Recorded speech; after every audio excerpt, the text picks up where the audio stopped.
Whenever you remove a wheel to pack your bike, you'll need to protect the spacing of your dropouts.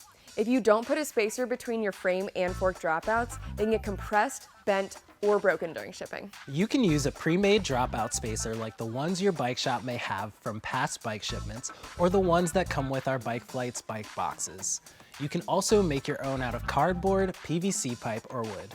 Visit the link in the description below to download an easy DIY template.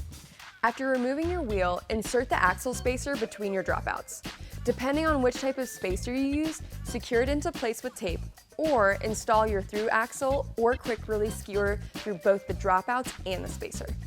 Have any questions? We're here to answer. Drop us a comment below and subscribe to our YouTube channel if you haven't already. For all things bike flights, be sure to follow us over on Instagram and Facebook. Thanks for watching, and we'll see you next time.